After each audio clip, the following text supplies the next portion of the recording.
হত্যা চেষ্টা মামলায় জামিন পেলেন নুসরাত ফারিয়া। জুলাইয়ে ছিলেন বিদেশে, পুলিশি প্রতিবেদনের তথ্য।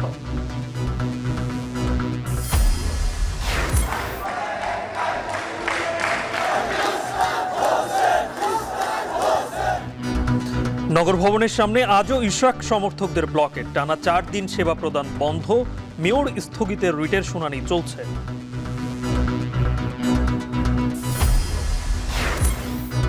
সাম্য হত্যার মূল আসামি ধরতে গড়িমসি করছে পুলিশ, অভিযোগ সহপাঠীদের। বৃহস্পতিবার স্বরাষ্ট্র মন্ত্রণালয় অভিমুখে লং মার্চের ঘোষণা। অবশেষে মহার্ঘ ভাতা পাচ্ছেন সরকারি চাকরিজীবীরা। আসছে বাজেটে থাকছে বরাদ্দ, জুলাই থেকে কার্যকর।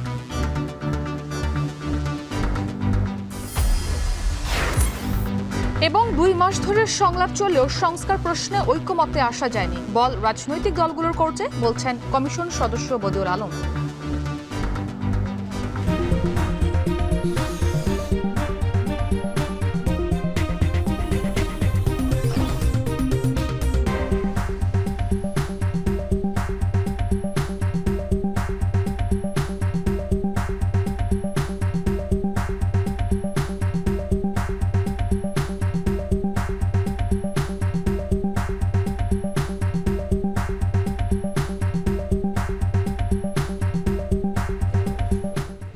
স্বাগত। এখন দুপুরে শুনছিলেন শিরোনাম, আর পুরো আয়োজন জুড়ে সঙ্গে আছে আমরা দুজন, আমি গালিব ইবনে রিয়াজ এবং আমি ইসরাত মুক্তি।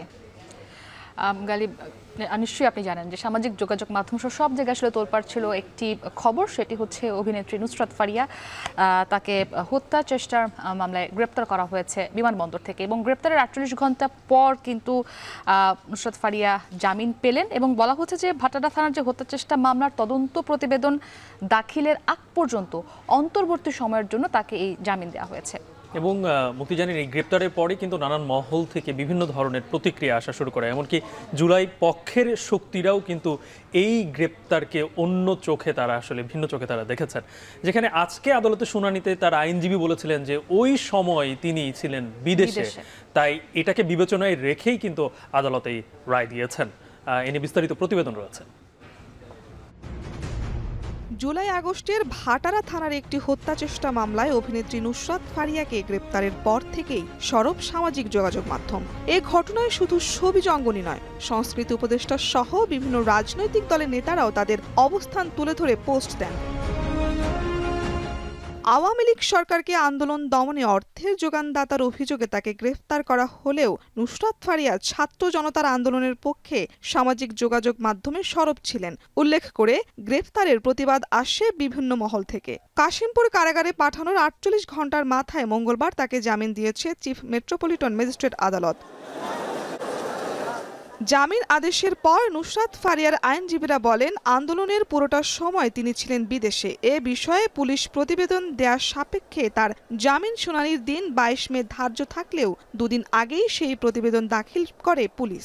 বিদেশে অবস্থানের বিষয়ে প্রমাণ পাওয়ায় তাকে জামিন দেওয়া হয়। যে সময়টা এই ডেট অফ অকারেন্সটা হয়েছে তখন দেশে উনি ছিলেন না। দ্বিতীয়ত, জুলাই বিপ্লবের সপক্ষে তার কিছু ফেসবুক পোস্ট, এই দুটোই সততা যাচাইয়ের জন্য পুলিশের কাছে প্রতিবেদন চাওয়া হয়। বিজ্ঞ ম্যাজিস্ট্রেট উনি অর্ডার দেন এবং তার পরিপ্রেক্ষিতে 22 তারিখের আগেই আজকেই পুলিশ প্রতিবেদন দিয়ে দেয়, which solidifies our ground and the court exercised its discretionary power to grant her the bail. এদিকে রাষ্ট্রপক্ষের আইনজীবী জানান, মামলার তদন্ত প্রতিবেদন দাখিল করার আগ পর্যন্ত তাকে অন্তর্বর্তী সময়ের জন্য জামিন দেওয়া হয়েছে। তার জামিনের বিষয়ে রাজনৈতিক কোনো চাপ ছিল না। উভয় পক্ষের বক্তব্য তুলে ধরেন এবং তদন্তকারী কর্মকর্তা যে প্রতিবেদনটা সেটা আদালত দেখেন। তো সবকিছু দেখেই আদালত তাকে আগামী 5,000 টাকা বন্ডে পুলিশ রিপোর্ট দাখিল পর্যন্ত অন্তর্বর্তীকালীন জামিন প্রদান করেন। থাইল্যান্ড যাবার সময় রোববার শাহজালাল বিমানবন্দর থেকে ইমিগ্রেশন পুলিশ নুসরাত ফারিয়াকে আটক করে ভাটারা থানায় হস্তান্তর করে। শারমিন পুতুল, এখন, ঢাকা। বিএনপি নেতা ইশরাক হোসেনকে ঢাকা দক্ষিণ সিটি কর্পোরেশনের মেয়র দায়িত্ব বুঝিয়ে দেওয়ার দাবিতে আজও বিক্ষোভ সমাবেশ করছে তার কর্মী সমর্থকরা। সকাল 10টা থেকে নগর ভবনের সামনে ষষ্ঠ দিনের মতো জড়ো হন বিক্ষোভকারীরা। আজ দ্বিতীয় দিনের মতো চলছে ব্লকেট কর্মসূচি। এ কারণে টানা চতুর্থ দিন বন্ধ আছে নগর ভবন কেন্দ্রিক সেবা কার্যক্রম। ইশরাক হোসেনকে মেয়রের শপথ পাঠ না করানো পর্যন্ত এই আন্দোলন চলবে বলে জানায় আন্দোলনকারীরা। এছাড়াও স্থানীয় সরকার মন্ত্রণালয়ের উপদেষ্টা আসিফ মাহমুদের পদত্যাগও দাবি করেন তারা।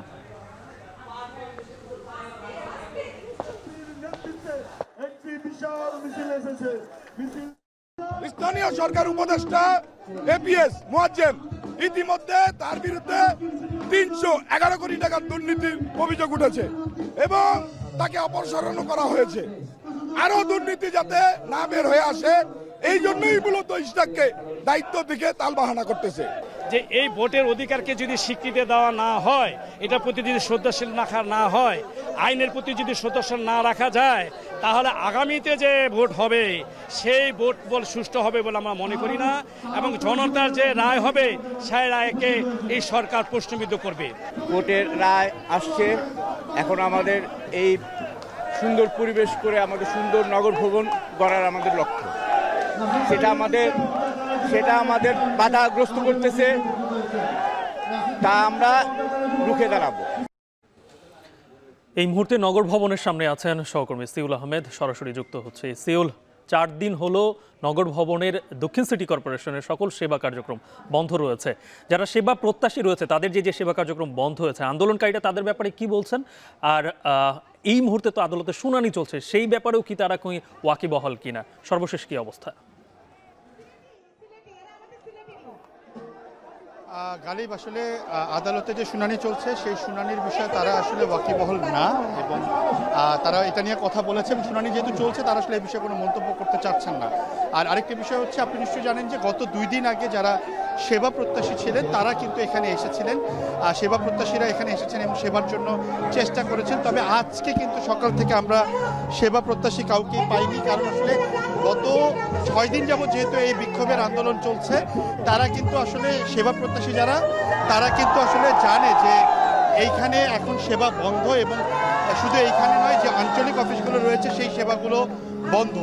তবে এইখানকার যিনি একজন কর্মকর্তা আছেন তার সাথে কথা হয়েছিল, তিনিও বলেছেন যে সেবা যেহেতু বন্ধ এখন আসলে কোনো ধরনের সেবা পাওয়া যাবে না। তবে এই ইশরাক হোসেনকে মেয়র পদে শপথ করানোর পরে কিন্তু তারা বলেছেন যে তারা আসলে সেইখানে আবারও সেবাগুলো দিবেন। এবং আমরা আমি ঠিক কিছুক্ষণ আগে কিন্তু এখানকার যিনি প্রশাসক আছেন তাকে ফোন দিয়েছিলাম, তিনি আমাদের সাথে কথা বলতে রাজি হননি এবং তিনি বলেছেন যে যেহেতু তিনি মন্ত্রণালয়ের মিটিংয়ে আছেন এই বিষয়ে কোনো ধরনের কথা আসলে তিনি এখন বলতে চাচ্ছেন না। আরেকটা বিষয় আপনাকে বলি, ঠিক কিছুক্ষণ আগে কিন্তু রাজধানীতে বৃষ্টি হয়েছে, তবে এই বৃষ্টি উপেক্ষা করেও কিন্তু এখানে যে আন্দোলনকারীরা আছেন তারা কিন্তু সকাল 10টা থেকে এখানে আছেন এবং এখানে বিভিন্ন সময় কনসার্ট হচ্ছে এবং এখনও কিন্তু কনসার্ট চলছে। এবং একই সাথে আপনাকে বলে রাখি যে তাদের যে দাবিগুলো তার মধ্যে অন্যতম দাবি হচ্ছে ইশরাক হোসেনকে মেয়র হিসাবে শপথ করানো, কারণ তারা যেটি বলছেন যে যেহেতু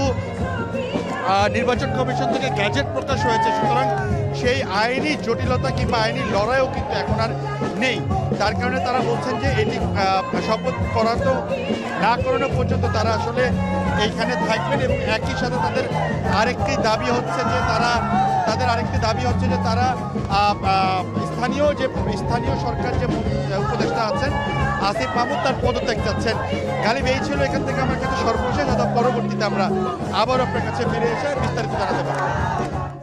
নগর ভবনের সামনে থেকে যুক্ত ছিলেন সহকর্মী সিউল আহমেদ, যেখানে ইশরাকের মেয়র পদ দেওয়ার দাবিতে আন্দোলন করছেন তার সহকর্মীরা। কনসার্টও চলছে সেখানে। অন্তর্বর্তী সরকার গায়ের জোরে ইশরাক হোসেনকে শপথ নিতে দিচ্ছে না বলে মন্তব্য করেছেন বিএনপির সিনিয়র যুগ্ম মহাসচিব রুহুল কবির রিজভী। দুপুরে আমরা বিএনপি পরিবারের পক্ষ থেকে জুলাই অভ্যুত্থানে আহত স্বেচ্ছাসেবক দল কর্মী রাকিবুল হাসানকে দেখতে গিয়ে কথা বলেন তিনি। রিজভী আহমেদ বলেন, আদালতের রায় থাকার পরও ইশরাককে শপথ নিতে দেওয়া হচ্ছে না। প্রকৃত কাজ রেখে অন্য কাজে বেশি মনোযোগী বলেও মন্তব্য করেন তিনি। বলেন, জনগণের প্রতি দায়বদ্ধতা থাকলে সবার আগে নির্বাচনের রোডম্যাপ ঘোষণা করা হতো।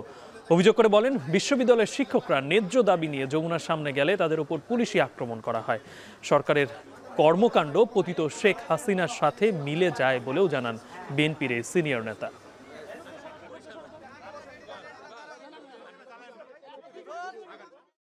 তার কাছে তো আদালতের রায় আছে, আইনের পদ্ধতিতে সে গিয়ে দেখছে যে আইনের কাভারেজ থাকার পরেও, আইনসঙ্গতভাবে সে যাওয়ার পরেও সরকার গায়ের জোরে তাকে বের হতে দিচ্ছে না। তো সেই ক্ষেত্রে সেই আইনটি প্রতিষ্ঠার জন্য তার আন্দোলন করার যথেষ্ট অধিকার রয়েছে।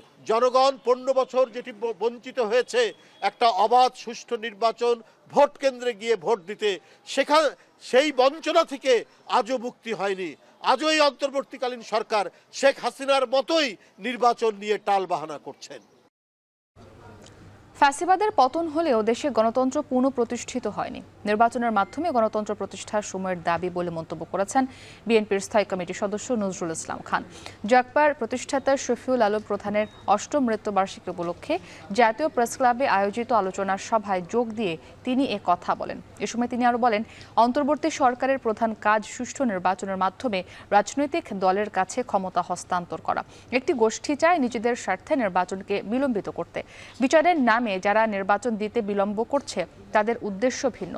স্থানীয় সরকার নির্বাচন করতে প্রায় 1 বছর সময় লাগে। জাতীয় নির্বাচনের আগে স্থানীয় সরকার নির্বাচন দাবির যৌক্তিকতা নেই বলেও মন্তব্য করেন বিএনপির এই নেতা। যে গণতন্ত্রের জন্য এই জনগণ লড়াই করেছে তাদের সেই গণতান্ত্রিক শাসন ফিরিয়ে দেওয়া, একটা নির্বাচনের মাধ্যমে একটা নির্বাচিত সরকারের হাতে ক্ষমতা হস্তান্তর করে তারা মর্যাদার সাথে সবার অভিনন্দন নিয়ে তারা যার যার জায়গায় ফিরে যাবে। ঢাকা বিশ্ববিদ্যালয়ের শিক্ষার্থী ও ছাত্রদল নেতা সাম্য হত্যার মূল আসামি ধরতে পুলিশই গড়িমসি করছে বলে অভিযোগ করেছেন তার সহপাঠীরা। আরও দেরি করলে জড়িতরা পার পেয়ে যেতে পারে বলে তারা শঙ্কা প্রকাশ করে। সকালে ঢাকা বিশ্ববিদ্যালয়ের শিক্ষা ও গবেষণা ইনস্টিটিউটের প্রধান ফটকে আনুষ্ঠানিক সংবাদ সম্মেলন করে সহপাঠীরা জানায়, আসামিদের গ্রেপ্তারে আইনশৃঙ্খলা বাহিনীর গাফিলতি রয়েছে। দ্রুত আসামিদের গ্রেপ্তার করা না হলে বৃহস্পতিবার স্বরাষ্ট্র মন্ত্রণালয় অভিমুখে লং মার্চ করার হুঁশিয়ারি দেন সহপাঠীরা। সাম্য হত্যাকাণ্ড নিয়ে রাজনৈতিক দলগুলোকে নোংরা রাজনীতি না করার আহ্বান জানান শিক্ষার্থীরা।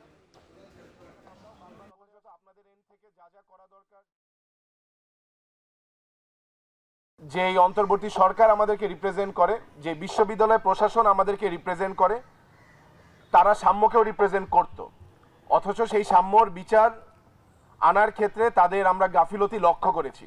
এটার আমরা তীব্র নিন্দা জানিয়ে রাখছি। আমরা এখন পর্যন্ত দেখতে পাচ্ছি যে এখানে গড়িমসি, গাফিলতি সহ এবং যে হয়তোবা খুনিকে বাঁচানোর জন্য চেষ্টাও করা হতে পারে, সেটা আমরা এখনো নিশ্চিতভাবে জানি না, কিন্তু আমরা এটাকে গাফিলতি হিসেবেই ধরে নিচ্ছি। এখন তারা তৎপর হলে আশা করি আসামি এখন পর্যন্ত ধরা পড়ার কথা। স্টারলিংক স্থানীয় গেটওয়ে ব্যবহার করা এতে জাতীয় স্বার্থ ক্ষুণ্ণ হবার শঙ্কা নেই বলে জানিয়েছেন প্রধান উপদেষ্টার ডাক, টেলিযোগাযোগ ও তথ্য প্রযুক্তি বিষয়ক বিশেষ সহকারী ফয়েজ আহমদ তৈয়ব। স্টারলিংকের মাধ্যমে চাইনিজ কোম্পানি কার্যক্রম চালিয়ে যেতে পারবে। দুপুরে প্রধান উপদেষ্টার প্রেস উইংয়ের ব্রিফিংয়ে জানানো হয়, অন্যান্য দেশের তুলনায় বাংলাদেশে স্টারলিংকের খরচ কম। জায়গা থেকে আমাদের কাছে কনসার্ন এসেছে, এর মাধ্যমে জাতীয় স্বার্থ বিঘ্নিত হবে না, এটার জন্য দুটো প্রোটেকশন আমরা দেখেছি। একটা প্রোটেকশন হচ্ছে স্টারলিংকে লোকাল গেটওয়ে ব্যবহার করতে হবে, অর্থাৎ তাদেরকে ground station, satellite ground station তৈরি করতে হবে এবং সেই গ্রাউন্ড স্টেশনের মাধ্যমে গেটওয়ের মাধ্যমে ইন্টারনেটটা যাবে। এলআইসি ইনস্টল, অর্থাৎ আমাদের যে জাতীয় নিরাপত্তার জন্য যে লফুল ইন্টারসেপশনের বিধান আছে আন্তর্জাতিক টেলিযোগাযোগ সংস্থা থেকে, সেই কমপ্লায়েন্সটা তাদেরকে মানতে হবে। একটা প্রশ্ন এসেছে, চীন মার্কিন বাণিজ্য দ্বন্দ্বের মধ্যে স্টারলিংকের অনুমতি কোনো প্রভাব ফেলবে কিনা। আমি মনে করি যে এই ধরনের কোনো প্রভাব ফেলবে না, কারণ এটা একটা ব্যবসায়িক ইনিশিয়েটিভ এবং এটা হচ্ছে বাংলাদেশের মানুষকে এক টেকসই এবং টেকসই ব্রডব্যান্ড ইন্টারনেট বিকল্প দেওয়ার জন্য একটা ব্যবস্থা। সরকারি কর্মকর্তা কর্মচারীদের মহার্ঘ ভাতা না দেওয়ার সিদ্ধান্ত থেকে সরে এলো সরকার। আসছে বাজেটে এজন্য বরাদ্দ রাখার সিদ্ধান্তের কথা জানিয়েছেন অর্থ উপদেষ্টা। জুলাই থেকেই পাওয়া যাবে এই মহার্ঘ ভাতা। দুপুরে সচিবালয়ে ক্রয় সংক্রান্ত উপদেষ্টা পরিষদের বৈঠক শেষে এ কথা জানান তিনি। আরও জানাচ্ছেন মুন্নাফ রশিদ। 2015 সালের 8ম জাতীয় বেতন স্কেলে মহার্ঘ ভাতা সংযোজন না থাকলেও সময় ও প্রয়োজন বিবেচনায় এটি পুনরায় চালুর দাবি ওঠে। গত জানুয়ারি থেকেই সরকারি চাকরিজীবীদের মহার্ঘ ভাতা কার্যকরের পরিকল্পনা ছিল অন্তর্বর্তী সরকারের। সে অনুযায়ী উদ্যোগও নেওয়া হয়েছিল। তৎকালীন মুখ্য সচিবের নেতৃত্বে গঠিত কমিটি 20% হারে মহার্ঘ ভাতা দেওয়ার প্রস্তাবও দেয়। কিন্তু সংকটকালীন অর্থনৈতিক পরিস্থিতিতে এ উদ্যোগের সমালোচনা করেন অর্থনীতিবিদরা। এমন প্রেক্ষাপটে তখন মহার্ঘ ভাতা দেওয়া থেকে সরকার সরে এলেও এখন নতুন করে আবারও উদ্যোগ নেওয়া হয়েছে। আগামী জুলাই থেকে মহার্ঘ ভাতা কার্যকরের ঘোষণা দিয়েছেন অর্থ উপদেষ্টা। এজন্য আসন্ন বাজেটে অর্থ বরাদ্দ রাখা হচ্ছে। মহার্ঘ ভাতা আমরা অ্যাক্টিভলি কনসিডার করছি।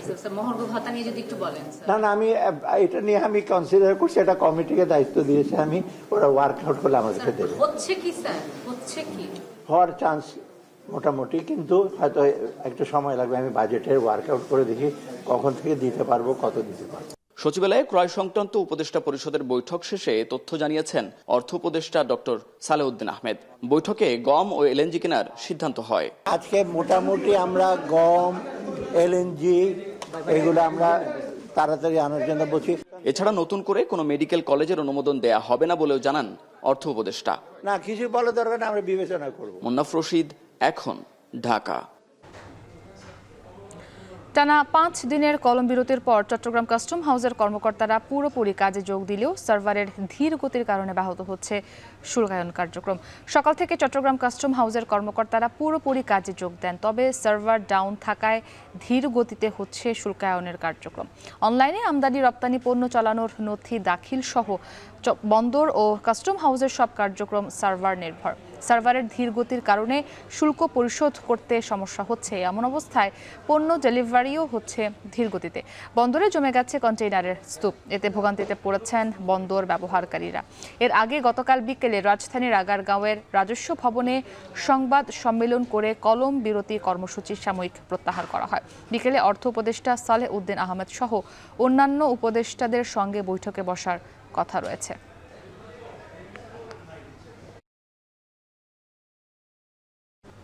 বাংলাদেশ ও মিয়ানমার থেকে ভারতে আসা সন্দেহভাজন অবৈধ অভিবাসীদের পরিচয় যাচাইয়ে 30 দিন সময় বেঁধে দিয়েছে দেশটির স্বরাষ্ট্র মন্ত্রণালয়।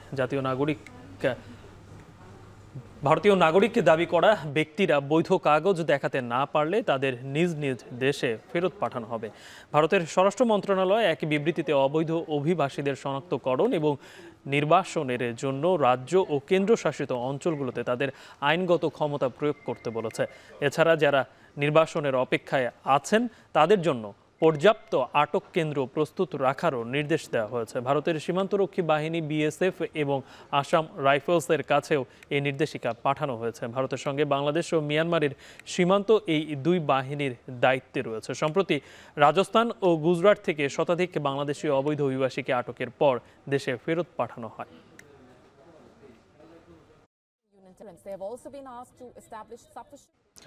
মৌলভীবাজার সীমান্তের বিভিন্ন পয়েন্ট দিয়ে এখন পর্যন্ত 2 শতাধিক নারী, পুরুষ ও শিশুকে পুশিং করা হয়েছে। এ বিষয়ে আরও জানাতে কমলগঞ্জের সীমান্ত এলাকা থেকে যুক্ত হচ্ছেন সহকর্মী এম.এ. হামিদ। হামিদ, এই যে পুশিং করা হচ্ছে বাংলাদেশে, সেখানে বিজিবির তৎপরতা কেমন দেখছেন? কোনো তৎপরতা কি বাড়ানো হয়েছে? সেই সাথে স্থানীয় যারা রয়েছেন তাদের প্রতিক্রিয়া কি?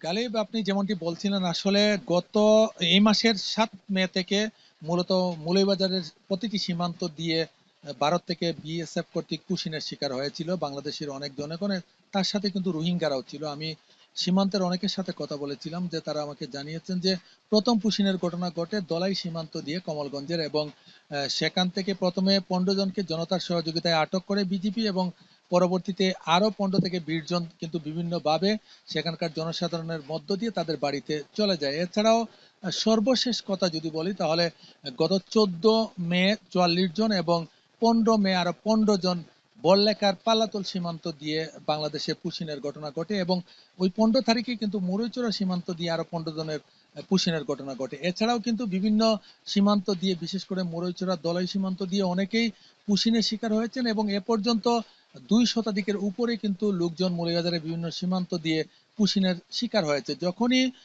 7 তারিখে সকাল ভোরবেলা থেকে পুশিনের শিকার ঘটনা যখন গণমাধ্যম কর্মীরা তাদের বিভিন্ন গণমাধ্যমে আসতে থাকে তখন থেকে কিন্তু নড়ে চড়ে বসে বিজিবি ব্যান্ড, বিশেষ করে মৌলভীবাজার সীমান্ত বেশিরভাগ এলাকা জুড়ে রয়েছে 46 বিজিবি এবং 52 বিজিবি। 46 বিজিবির অধিনায়ক লেফটেন্যান্ট কর্নেল ASM জাকারির সাথে কথা বলেছি, পাশাপাশি 52 বিজিবির অধিনায়ক লেফটেন্যান্ট কর্নেল মেহেদী হাসানের সাথে কথা বলেছি। তারা বলেছেন যে এখন পর্যন্ত সীমান্ত এলাকায় কিন্তু তাদের টহল জোরদার করেছেন এবং তাদের যে বিজিবি সদস্যরা রয়েছেন সীমান্ত এলাকায় তাদেরকে আরো বেশি করে সেখানে নিয়োগ দেওয়া হয়েছে এবং সীমান্ততে যাতে কোনো অবস্থাতেই ভারতে কোনো পুশিনের ঘটনা না ঘটে সেদিকে তারা সজাগ রয়েছেন। অপরদিকে আমি কথা বলেছিলাম মৌলভীবাজারের পুলিশ সুপার MK জাহাঙ্গীর হোসেনের সাথে, তিনি আমাকে জানিয়েছেন যে বিভিন্ন জায়গায় তারাও কিন্তু পুলিশের টহল বাড়িয়েছেন এবং যেখানেই সন্দেহজনক লোক পাচ্ছেন তাদেরকে কিন্তু তারা ধরে নিয়ে আসছেন। এ পর্যন্ত পুশিনের শিকার 149 জনকে বিজিবি আটক করতে পেরেছে এবং তাদেরকে আটক করে কুলাউড়া, কমলগঞ্জ এবং বড়লেখা থানার মাধ্যমে সেখানে সুপর্দ করেছিল এবং বড়লেখা থানার ভারপ্রাপ্ত কর্মকর্তারা তাদেরকে তাদের পরিচয় শনাক্ত করে তাদের বাড়িতে পৌঁছে দিয়েছে এবং সেখানে কিন্তু অনেকজন মিয়ানমারের অর্থাৎ রোহিঙ্গা সদস্য আছে বলে আমি বিভিন্ন জনের কাছ থেকে জেনেছি। এই ছিল আমার কাছে মৌলভীবাজার থেকে সীমান্ত নিয়ে সবশেষ। গালিব। মৌলভীবাজার থেকে যুক্ত ছিলেন সহকর্মী এম এ হামিদ। 2 মাস ধরে ঐক্যমত্য কমিশনের সঙ্গে রাজনৈতিক দলগুলোর সঙ্গে সংলাপ চললেও সংস্কারের রূপরেখা চূড়ান্ত করতে পৌঁছানো যায়নি সুনির্দিষ্ট ঐক্যমত্যে। কমিশন সদস্য বদিউল আলম মজুমদার বলেন, সংস্কার চূড়ান্ত করতে রাজনৈতিক দলের সিদ্ধান্তই গুরুত্বপূর্ণ। নির্বাচনী অঙ্গন থেকে দুর্নীতি আর টাকার খেলা বন্ধ করতে সংস্কার করা জরুরি বলে মত তার। মিয়া আমিরুলের প্রতিবেদন।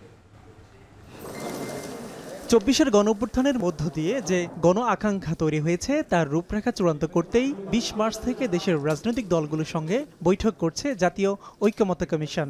জুলাই ঘোষণাপত্র তৈরিতে প্রায় 2 মাসে আলোচনা হয়েছে 30টির বেশি রাজনৈতিক দল ও জোটের সঙ্গে।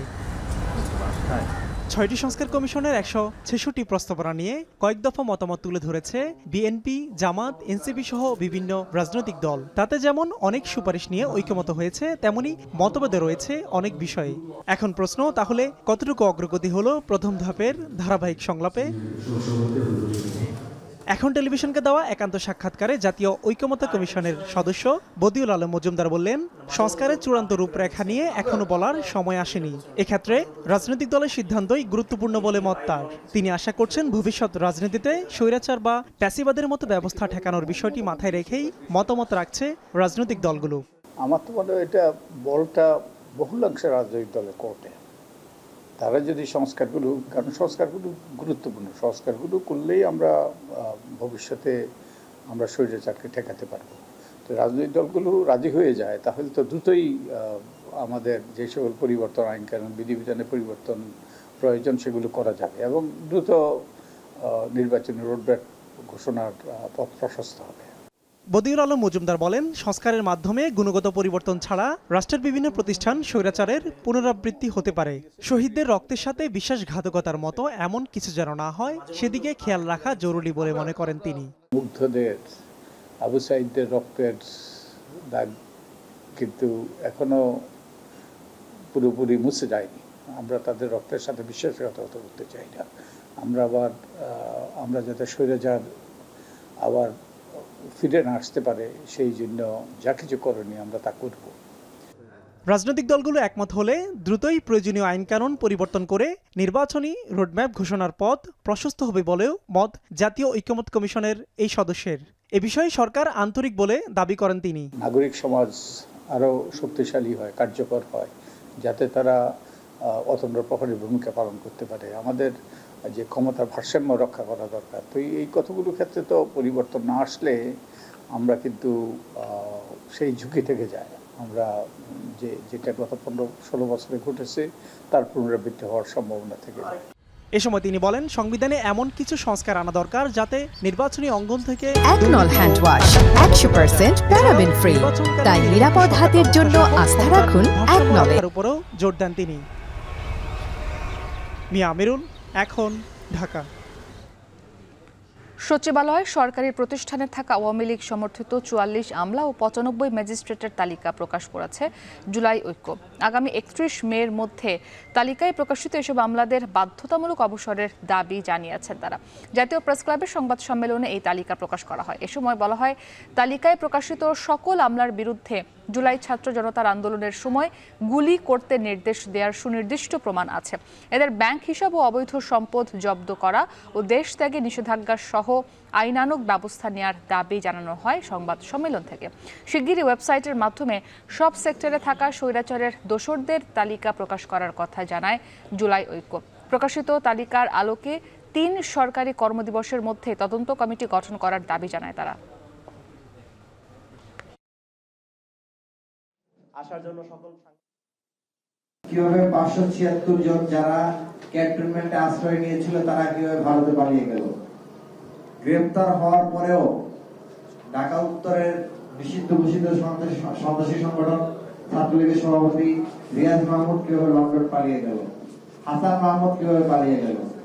সুতরাং এটাতে স্পষ্ট যে বাংলাদেশে শুধুমাত্র ক্ষমতার পালাবদল হয়েছে মাত্র, কিন্তু দৃশ্যমান কোন পরিবর্তন আমরা এখন লক্ষ্য করি নাই। হযরত শাহজালাল আন্তর্জাতিক বিমানবন্দর থেকে উড্ডয়নের পরপরই টার্কিশ এয়ারলাইন্সের একটি প্লেনের ইঞ্জিনে আগুন ধরে যাওয়ার ঘটনা ঘটে। তাৎক্ষণিক বিষয়টি টের পেয়ে পাইলট প্লেনটি জরুরি অবতরণ করেন। প্লেনটিতে ৫ শিশু সহ ২৯১ জন আরোহী ছিলেন। TK713 ফ্লাইটটি সকাল ৭টায় শাহজালাল আন্তর্জাতিক বিমানবন্দর থেকে ২৯১ জন আরোহী নিয়ে তুরস্কের ইস্তাম্বুলের উদ্দেশ্যে রওনা দেয়। উড্ডয়নের ১৫ মিনিটের মাথায় ইঞ্জিনে এই আগুনের ঘটনা ঘটে। পরে পাইলট ঢাকার আকাশে কয়েক চক্কর দিয়ে সোয়া ৮টার দিকে শাহজালাল বিমানবন্দরে জরুরি অবতরণ করেন। এই ঘটনায় যাত্রী ও ক্রুরা নিরাপদে আছেন। বর্তমানে যাত্রীদের হোটেলে স্থানান্তর করা হচ্ছে এবং বিকল্প ফ্লাইটের মাধ্যমে যাত্রীদের গন্তব্যে পৌঁছানোর ব্যবস্থা নেওয়া হয়েছে।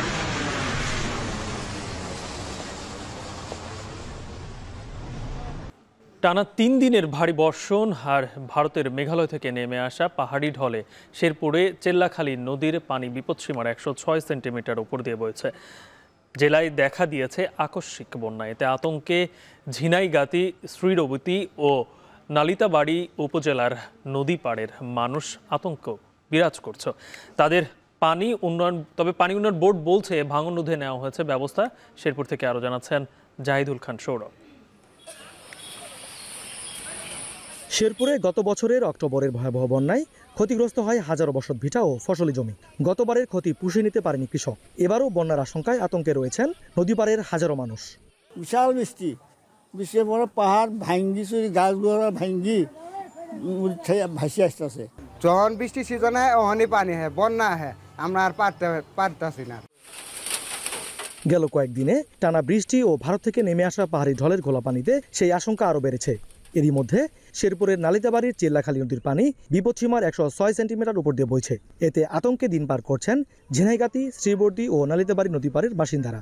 আজকে ৩ দিন ধরে প্রচুর বৃষ্টি, বাড়ি ঘর আঙ্গর বন্যায় তলাই গেছে গা। খুব সমস্যায় আসছি, বাড়ি ঘর তলাই গেছে গা, কোনো আবাদ ফসল করা পাইতেছি না। যে কোনো মুহূর্তে আমাদের রান্নাবাড়ি করা বন্ধ হয়ে যেতে পারে। তবে হঠাৎ করে নদ নদীর পানি বাড়ায় সতর্কতা রয়েছে প্রশাসন ও পানি উন্নয়ন বোর্ড। বন্যা সতর্কতায় সোমবার রাতে মাইকিং করেছে উপজেলা প্রশাসন। পানি উন্নয়ন বোর্ড বলছে ভাঙন ঠেকাতে নেওয়া হচ্ছে বাড়তি প্রস্তুত রাখা হয়েছে ৮,০০০ জিও ব্যাগ। এদিকে নদ নদীর পানি বাড়ায় দুশ্চিন্তায় পড়েছে জেলার বড় চাষিরা। মাঠে থাকা ধান দ্রুত কেটে ঘরে তোলার পরামর্শ দেওয়ার পাশাপাশি সহযোগিতা করছে কৃষি বিভাগ ও প্রশাসন। সম্ভাব্য বন্যা পরিস্থিতি মোকাবেলায় প্রস্তুত স্থানীয় প্রশাসন। আগাম বন্যার একটা আশঙ্কা বোধ করছি, সেই অনুযায়ী আমরা ঝিনাইগাতি উপজেলার সকল স্টেক হোল্ডারদেরকে নিয়ে একটি জরুরি সভার আহ্বান করেছি। পাশাপাশি পুনর্বাসনের জন্য টিন সহায়তা এবং নগদ অর্থ সহ সকল কিছুই আমরা ক্ষতিগ্রস্তদের মধ্যে বিতরণ করার জন্য প্রয়োজনীয় প্রস্তুতি নিয়ে রাখব। পানি উন্নয়ন বোর্ডের তথ্য বলছে চেল্লাখালী নদীর পানি বাড়লেও মঙ্গলবার ভোগাই, সোমেশ্বরী নদী সহ পাহাড়ি সব নদ নদীর পানি কমেছে, আছে বিপদসীমার নিচে। স্থানীয়রা বলছেন উজান থেকে নেমে আসা পাহাড়ি ঢল এবং এই টানা বর্ষণ যদি অব্যাহত থাকে তাহলে শেরপুরের ঝিনাইগাতি এবং নালিতাবাড়ি উপজেলার মহারশী, সোমেশ্বরী এবং ভোগাই নদী দুপার উপচে প্লাবিত হবে বেশ কয়েকটি গ্রাম, পানিবন্দী হবে হাজারো মানুষ। জাহিদুল খান সৌরভ, এখন শেরপুর। সিলেটের টানা বৃষ্টিতে শহরে জলাবদ্ধতা সৃষ্টি হয়েছে, দুর্ভোগে পড়েছেন নগরবাসী। এ নিয়ে আরও জানাতে সিলেট রেল স্টেশন থেকে যুক্ত হয়েছেন সন্দীপন শুভ। কি পরিমাণ বৃষ্টি হয়েছে জানাবেন, একই সঙ্গে জলাবদ্ধতা নিরসনে নগরীর ড্রেনেজ ব্যবস্থা কেমন?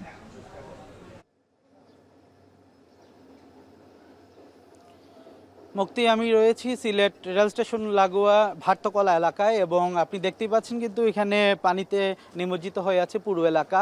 এবং সকাল থেকে কিন্তু সিলেটে সকাল 6টা থেকে 9টা পর্যন্ত 101 মিলিমিটার বৃষ্টিপাত হয়েছে এবং 9টা থেকে 12টা পর্যন্ত মোট 6 ঘন্টায় 169 মিলিমিটার বৃষ্টিপাত হয়েছে। কখনো থেমে থেমে বৃষ্টি হচ্ছে এবং কখনো অজোর ধারায় কিন্তু আকাশ কাচ্ছে এবং সেই আকাশের যে বৃষ্টিপাত এবং যে কান্না সেটা থেকে কিন্তু আজকে জলাবদ্ধতার সৃষ্টি হয়েছে এবং নগরীর বেশ কয়েকটি এলাকায় কিন্তু একই চিত্র আমরা দেখেছি যে নগরীর কাজলশাহ, নগরীর ভাট্টকলা, নগরীর বঙ্গবীর রোড সহ বেশ কয়েকটি এলাকা কিন্তু একই অবস্থায় রয়েছে। এতে চরম দুর্ভোগে পড়েছেন নগরবাসী এবং তারা যেটি বলছেন যে আসলে এখানে ড্রেনেজ ব্যবস্থা অপ্রতুল থাকা এবং ড্রেন ঠিকঠাক মতো পরিষ্কার না করা এই অবস্থার সৃষ্টি হয়েছে এবং এর কারণে তাদের ব্যবসা বাণিজ্য, আপনি দেখতে পাচ্ছেন যে এই এলাকার অনেকগুলো দোকানপাট কিন্তু বন্ধ রয়েছে, বাসাবাড়িতে পানি উঠেছে। একই সাথে কিন্তু রেল স্টেশন এলাকায় যে সম্মুখ ফটক যেটি রয়েছে, মেইন যে সড়কটি রয়েছে রেল স্টেশনে, সেটিও কিন্তু অনেকটাই বন্ধ রয়েছে, অর্থাৎ পানিতে নিমজ্জিত হয়ে গেছে। এবং আমরা দেখছিলাম যে এই ভাট্টকলা এলাকার একটি মসজিদের চিত্র, মসজিদেও কিন্তু আজকে পানি উঠেছে। অর্থাৎ বলা যায় যে সিলেট নগরীর মোটামুটি 15 থেকে 20টি এলাকায় কিন্তু আজকে জলাবদ্ধতা সৃষ্টি হয়েছে এবং এই জলাবদ্ধতার কারণে যেমনটি হয়ে থাকে মানুষের জনজীবন কিন্তু স্থবির হয়ে পড়ে। এবং আপনি জানেন যে সিলেট নগরীতে যে বৃষ্টিপাত, এই বৃষ্টিপাত কিন্তু একটু বাড়লেই সেই জলাবদ্ধতা সৃষ্টি হয়ে থাকে এবং এটির জন্য মানুষজন বলছেন যে ড্রেনেজ ব্যবস্থা দেয় এবং সিটি কর্পোরেশন যদি আরেকটু তারা নজর দিতেন হয়তো বা নগরীর জলাবদ্ধতা দূর হতো, এমনটি আসলে মানুষজন বলছেন। তো এই ছিল আসলে সিলেটের বৃষ্টিপাত এবং জলাবদ্ধতার সর্বশেষ। সন্দীপন শুভ যুক্ত ছিলেন সিলেট থেকে। সিরাজগঞ্জে আধিপত্য বিস্তারকে কেন্দ্র করে 2 গ্রামবাসীর মধ্যে সংঘর্ষে 1 জন নিহত হয়েছে, আহত হয়েছেন আরও অন্তত 5 জন। সকালে শাহজাদপুর উপজেলার রূপবাচী ইউনিয়নে এই সংঘর্ষ হয়। পুলিশ জানায় আধিপত্য নিয়ে বিরোধের জেরে কলিয়ারচর ও বাগধনাইল গ্রামের দুপক্ষের মধ্যে বাগবিতণ্ডা হয়। পরে দেশীয় অস্ত্রশস্ত্র নিয়ে সংঘর্ষে জড়িয়ে পড়ে উভয় পক্ষের লোকজন। এ সময় নজরুল ইসলাম নামে এক কৃষক নিহত হন। খবর পেয়ে পুলিশ ঘটনাস্থলে পৌঁছে পরিস্থিতি নিয়ন্ত্রণে আনে। নতুন করে সংঘর্ষ এড়াতে মোতায়েন করা হয়েছে অতিরিক্ত পুলিশ। বর্তমানে পরিস্থিতি অনেকটাই বান্ডেল থাকলে প্রতি সেনমানিতে টাকা বাঁচবে। বিকাশ সেনমানি বান্ডেল কিনে জিতুন প্রতি লেনদেনে। শেষ করব এখন শিরোনামগুলো আরেকবার। হত্যাচেষ্টা মামলায় জামিন পেলেন নুসরাত ফারিয়া। জুলাইয়ে ছিলেন বিদেশে, পুলিশি প্রতিবেদনের তথ্য।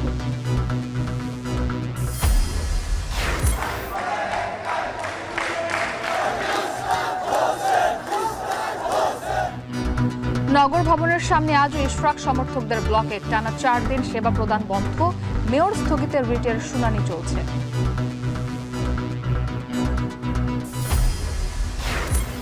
সাম্য হত্যার মূল আসামি ধরতে গড়িমসি করছে পুলিশ, অভিযোগ সহপাঠীদের।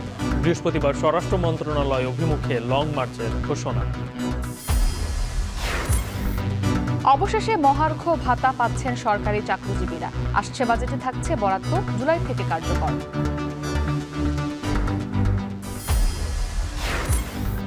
এবং 2 মাস ধরে সংলাপ চললেও সংস্কার প্রশ্নে ঐক্যমত্যে আসা যায়নি বল রাজনৈতিক দলগুলোর কোর্টে, বলছেন কমিশন সদস্য বদিউল আলম। এই ছিল এখন দুপুরে। এখন টেলিভিশন ওয়েবসাইটে দেখতে ভিজিট করুন এখন.টিভি।